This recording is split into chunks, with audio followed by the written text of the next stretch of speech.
Good. Hello, my dear. Hello, Dr. Marco. How are you? Welcome to Health Oh, I'm Mastery for good. Can you hear me Leaders. okay? I can hear you so good. So good. Excellent. Very good. Can you see So me? we can see you. We can hear you. I know it's like, where in the world are we? Yes. Where are you coming in from again? I'm in Markham, Ontario. It's just north of Toronto, basically. There we go. Mhm. Yeah, see, we have speakers from all over. We get speakers from Europe, speakers from Toronto, speakers from Canada. That's So, great. welcome. So, let me introduce you before you go ahead and do a deep dive into all the beautiful things chiropractic. So, Okay. Dr. Marco Caravaggio is a pediatric and family wellness chiropractor. He graduated with honors from Canadian Memorial Chiropractic College in 1994. After a year of practice in Toronto, he moved to Italy, where he spent the next 15 years building and growing a family wellness practice. Now he's back in Toronto, as he just said, and he's providing chiropractic care to patients of all ages, integrating teachings he received from some of the best European experts with the current North American advanced skills and experience into the services he provides. Dr. Marco has had so much success improving the health of people with many diverse problems, but has a special passion for helping pregnant moms, newborns, and growing kids, as well as athletes. He has taken extensive postgraduate studies in chiropractic functional neurology, and he practices a light form of chiropractic called network spinal that involves light touches in very specific spots on the body to actually activate the body's self-healing strategies. He is also known as the first chiropractor in Canada to be certified in a technique known as the zone technique, which was taught by the world famous chiropractor to best athletes in the world, Dr. Peter Goldman. Dr. Caravaggio is a health and wellness enthusiast, international educator, public speaker, published author, amateur drummer, and finally, a husband and a father. So he is going to talk to us all about the effects of stress on brain balance and developmental, leading to postural problems and inflammation. So, welcome again. And why don't you go ahead and start talking about chiropractic care and what it's good for? All right. Very good. So, thanks everyone. Thanks for having me here. And so this is my first ever summit. So hopefully I'm excited and hopefully I'll be able to relay some great information. And like I said, I've got many years of practicing lots of patients over the years. And what I'm going to try to do is talk about neurology, but talk about it in a simple way. People have said that I have some pretty good analogies and I kind of help the common person. So I'm not going to try to talk too technical. I'm just going to I'm just going to say there's a certain part of the brain that might do this and a certain part of the brain that might do that. And I might name one or two of them. So some people know that I might know what I'm talking about, but that's kind of what I want to do. So, as she mentioned, I've done a lot of work and I do a lot of work with autistic kids and kids on the spectrum as well. So you might hear me interjecting certain things about that along the way as I'm describing things that might be happening.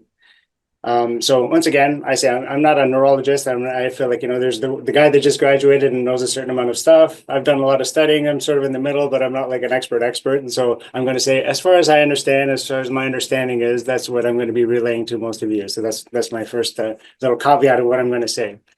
So I wanted to tell everyone there's kind of three general categories of chiropractic. Okay, there's three sort of types because a lot of people have gone to chiropractors and they've had different experiences. And I tell people it's kind of like going to for a massage. There's different types of massage therapy, right? I can get hot stone massage, I could get deep tissue massage, I could get a relaxation massage, a lymphatic drainage massage. So they're not necessarily good or bad, and one isn't necessarily better than the other. There's just different ways of doing it. There's different thoughts, different ways people are taught in school. And a lot of times people end up doing what they like getting done on themselves. That's often what happens. So in chiropractic, I say there's three global categories of how chiropractors work.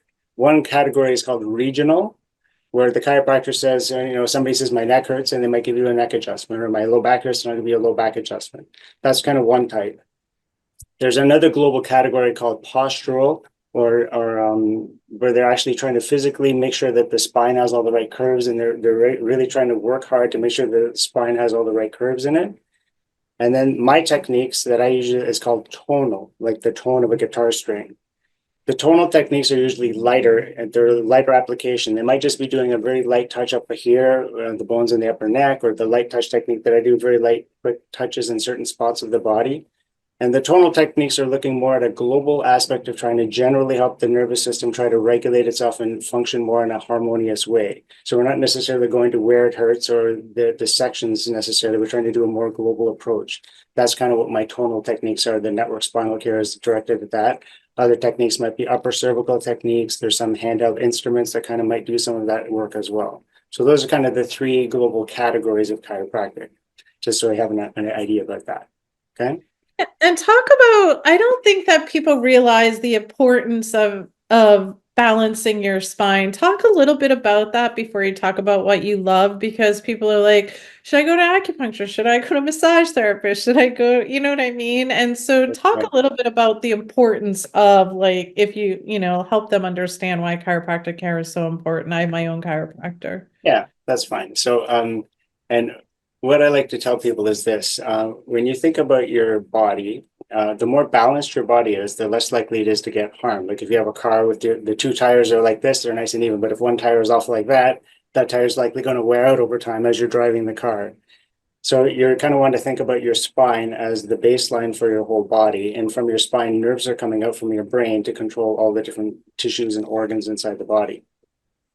So what I'd like to do, if you're okay with this, Dr. Don, here, I have some props and things like this. And I'm going to be talking about basically what we would like to see the neurology of how a person develops from birth to an adult. What would be the ideal? And then I'll talk about how stresses can impact it and change things and cause problems for people. Is that okay? Oh, good. All right. So I drew some pictures here. I don't know if you guys can see this or not. If I bring this up close. Absolutely. Love it. You can see it okay? Yeah. All right. Okay. So I like to say that a healthy brain is a brain that is an inhibitory. So what does inhibitory mean? Inhibit means you're trying to prevent something from happening. So when a brain is healthy, the majority of what it's actually doing is stopping things from going on, because you don't want everything happening in your body all at once. Your brain wants to be very specific. And when it's very specific, your body can be very healthy. So I'm going to go talk about the scenario. We say your body goes from a C-shaped curve to a straight and then back to a C-shaped curve again. So what does that mean? When we're in the womb as a baby, we're usually shaped like this. As your brain gets healthier, this should happen. And then when people get older and the brain starts to degenerate, this starts to happen again. So we go from a C shape to vertical and back to a C as the brain kind of progresses through life. So a healthy brain will cause this. So I'm going to go over what we would like to see in a brain as the baby develops, okay? So from conception inside the womb, the baby's here, and the baby is just basically a bundle of reactive activations and things, just like we call them brainstem reflexes. And these reflexes are in this low part of the brain right here called the brainstem. And that's just basically keeping you alive. But we can't have a fully developed brain because we would never be able to get out. So most of our brain development comes after we come out of the womb. So the majority of the brain is at the beginning is just reflexive actions. And they're trying to help the baby to come out of the birth canal. So there's these things called primitive reflexes that we have in the brainstem, which will make automatic movements. So if I stroke the back of a baby on one side, I should see their spine should curve like this. So that's called the gallant reflex. And as the baby's coming out of the womb, that helps the baby wiggle its way out. And as the baby's head coming out, there's something called the symmetrical tonic neck reflex. When the head goes like this, it pushes the arms down like that, so the baby can kind of project out of the birth canal. And then there's other reflexes. When you turn the head, these two legs should extend and these two should flex. So they're all different things there that are baseline stuff, but that's all survival reflexes. And as the brain gets healthier over time, different parts of the brain should start to develop. So first we have a brain stem, and then we start to develop the things called the cerebellum, which are back at the brain. There's way more neurons in the cerebellum than most of the rest of our brain. But what the cerebellum does is starts to refine and fine tune the movements. So instead of all this wiggly stuff, it starts to get a little more coordinated, okay? And so then after that part, these primitive reflexes, as your baby's developing and the brain is starting to develop, there's other reflexes that should come on top of them called postural reflexes. So let's say I have a baby that's maybe 4 months old. They should be able to sit up on their own. If I give a baby a little shove like this, their body, this side should contract and they should try to keep their head straight as they're going that way, and they should extend their arms to not fall. So these are called automatic postural reflexes, which we would like to see there. And they're kind of inhibiting, if you want to call it, these primitive reflexes. The primitive reflexes are all survival. And if I know most people might talk about what we call the sympathetic and the parasympathetic part of our nervous system. Most people understand sympathetic being the fight or flight, parasympathetic being the rest and digest. We're basically born all sympathetic, and that causes flexion. Sympathetic causes flexion in the body, and it causes like spontaneous movements, and the heart rate is fast. Like a baby's just born, the heart rate is fast, the breathing is fast, and etc. And then as the stimulation from the environment starts to come in, light, sound, movement, especially moving the spine, moving the baby, that will start stimulating the brain, and the brain starts to get higher development. And the way the development works on the body is it goes from the bottom to the inside the brain, and then from the inside outside like this, and then it goes from the right hemisphere over to the left hemisphere. That's kind of how the development should go. So if we've had these primitive reflexes, they're going to be superseded by postural reflexes. And as the right side of the brain is starting to get stimulated, there's different parts over here. There's a part of your brain called the thalamus, which is the big relay center. So remember in the old days where there was those ladies that had the phones and they would grab the cables and connect your call, right? Think of the thalamus as the relay center for the body. There's information coming in from the body, and the thalamus is saying, okay, that's got to go to the brain. This has got to go to this part of the brain, this part of the brain. So stimulations from the body get to the thalamus and they get sent out to the rest of the brain. What we would like to see is the relay centers getting healthy. Then there's a part of the brain called the basal nucleus, which will start to organize our motor patterns or how we move. Then there's a part of the brain called the insula on the side here. And what that does is really important. It helps us perceive what we call interoception. Interoception means the ability to feel your organs. Has anybody had like a big gas bubble in your stomach and you get that big cramp? You want to be able to feel the inside of your body as well. So that is important because the right hemisphere develops what we call your emotional quotient, not your IQ, but your EQ. So the right side just basically sets us up as humans. So we'll understand body language, we'll understand behavior, we'll understand if mom's mad at us just by looking at her face and the tone of her voice. That's what the right hemisphere does. We have to be set up as humans because humans are a species that we're connected with each other, and that gives us happiness. So our right brain is all happiness, our left brain is all pleasure, basically. We need other people for happiness. So when that insula, when we understand how we feel inside our body, then there's another set of neurons over here called the mirror neurons. When mom smiles, I smile, I feel what that feels like inside my body, and then I know what she's feeling when she's giving that expression to me.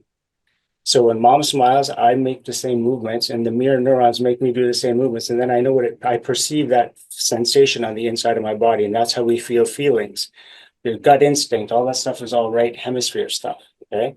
It's really important that all that develops. Then all these connections, we start getting these, we call them association pathways in our brain, where I see a book fall and then I see it, but then there's an association pathway to my ear that says, oh, that's what that sounds like when a book falls. And I know if that's dangerous or not, or what that sound is related to. Then your brain develops all these connections on this side. And then when it's really healthy and that's all really good, after about 3 years of age, there's a big shift over to the left side of your brain where we'll start to develop our IQ. This is where we start to remember our life, because most of us don't remember our life before 3, but then from 3 on, we start to remember more things when you think back. This is all serial thinking. This puts things in order. This kind of sees the big picture. So you know how many people think if I have a stroke on one side of my body, it's only going to affect one side. If you have a stroke on the right side of your brain has a global map of your whole body. The left side is really only the opposite side. And so the right side has to be there as the baseline. And when we're born, we actually have way more neurons in our brain, from my understanding, than when we do as an adult. But why is our brain bigger? There's a big thing called pruning that's happening when we're developing. I describe it like this. There's 2 cities here. These are two twin towns. There's about 100 people here, and there's about 400 people here trying to develop the city. So on this side, there's lots of potential streets that we could walk on, or trails, but they're all made out of dust. So the more you walk on this path, the more the path gets more obvious and more people can work on it. But if there's a bit of a wind and you're not walking on some of the other paths, they'll just disappear. So this pruning effect, if there's certain stimulations to the brain that don't get utilized, then those neurons they kind of wither away. But the ones that you do get used, to get more and more connected with each other. You probably heard the neurons that fire together, wire together. So more neurons connect with each other. They'll get thicker and thicker, and they'll get faster and faster, and they start connecting with each other more and more. And when this side is all developed, when this side of the city is all good and we all know how to act like a human being, then we're going to come over here and we're going to start to learn how to do our life, basically. So we have like a super highway connecting the two. And then over here, we're going to start developing how to read, understand words and things like that. So the left hemisphere will read the words, but the right hemisphere will understand the story. That's kind of how you want to think about your body. So that's the ideal, okay? So if everything goes through good in life, we're going to have both sides of the brain developing, the right one first. And what happens is, as I mentioned before, sympathetic activity causes flexion. When the right hemisphere starts to develop, it starts to inhibit or calm down the sympathetic nervous system. Because you see a baby, it's all like this, right? Then as the baby's getting healthier, we're going to start to see extension. So this side of the brain, there's a thing called the PMRF on the one side.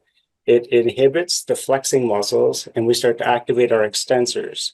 So that's how we start to look up. So it's really important that you give a lot of tummy time for babies. Almost 80% of their time should be on their tummy because we need them to develop this extensor tone to be able to stand upright as humans. So now I'm going to go into maybe the whole tech with stress and life stresses. Is that okay? So good. Follow me so far? You got it. Yeah, take a drink.